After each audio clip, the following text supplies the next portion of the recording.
A quiet street. A normal American morning. Cars warming up. Children rushing for school. Nothing looks unusual.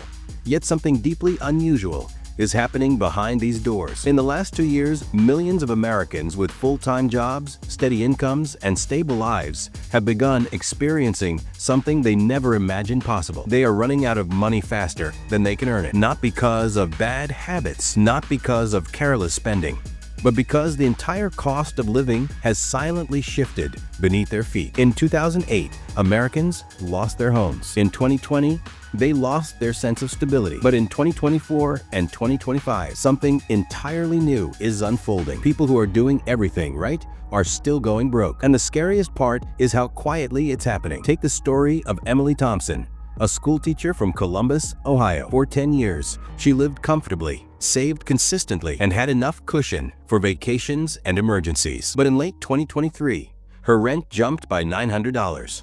Her groceries rose by nearly 40%. Her electricity bill doubled, and her mortgage pre-approval, it vanished when interest rates hit 7%. One Thursday evening, sitting at her kitchen table, Emily realized she had just $43 left for the week. Despite earning more than she ever had, she whispered to herself, "How did I get here?" Emily's question is becoming America's question. To understand it, the timeline matters. In 2020, the economy shut down. Families stayed home. Government support came. Savings grew. People paid off debt.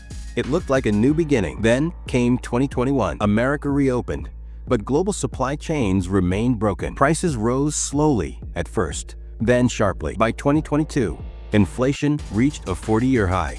Gas crossed $5. Housing costs exploded. Miami's rents rose 45%, Austin 30%, Phoenix nearly the same. Grocery stores like Walmart, Kroger, Target, and Costco quietly raised prices week after week, until basic items cost more than double their pre-pandemic price. 2023 brought the Federal Reserve's most aggressive fight against inflation since the 1980s. Interest rates soared. Credit card rates hit 29%. Auto loans through companies like Ally Financial and Ford Credit climbed above $700 a month. By 2024, Americans were paying more interest than any generation before them. Not more loans, just more interest. Now in 2025, the system looks stable from the outside, but inside American households, a silent emergency is unfolding. Consider James Parker, a UPS delivery driver from Chicago. When his car broke down in December 2024, he didn't have the money for repairs, not because he mismanaged anything, but because everything around him had become too expensive too fast. He took a buy now, pay later plan through a firm, only to realize that he now owed 3 companies at once: his bank, his auto lender, and a BNPL lender. Last year alone, Americans used BNPL services more than any time in history, not for luxury items, but for winter coats, school supplies, groceries, and medical bills. This is the crisis no one talks about.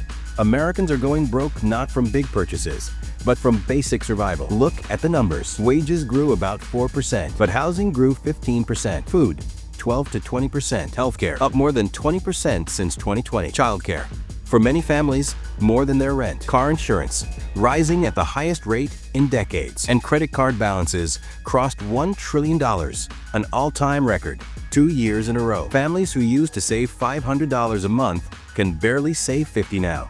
Many cannot save at all. Economists say the system is functioning, but the people inside the system know something different is happening, something personal, something emotional. Parents are skipping meals so their kids can eat better. Young adults are delaying marriage and children because they feel financially unsafe. Retirees are going back to work because their savings are no longer enough. The crisis is not in Wall Street numbers. The crisis is in American households. And the scariest part? People don't go broke slowly. They go broke suddenly. One medical emergency, one car accident, one job cut, one unexpected bill, and the downward slide begins. More than 60% of Americans cannot afford a $500 emergency. That means most of the country is living without a safety net. One bad moment can change everything. Yet despite all this, there is hope, because solutions exist. They may not fix the system, but they can protect the individual navigating it. First, tracking spending weekly instead of monthly helps people see problems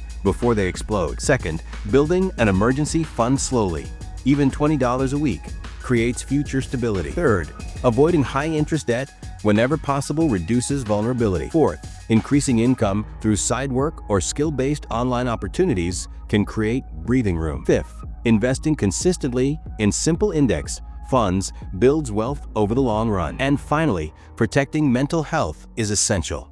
The emotional weight of financial pressure can be heavier than the financial weight itself. America has survived recessions, wars, and global crises. But today's struggle is different. It is quiet. It is personal. It is hidden inside millions of homes that look normal from the outside. As this silent crisis grows, the question facing the country becomes unavoidable. With the cost of being alive keeps rising faster than American incomes, how long can an ordinary person stay financially safe?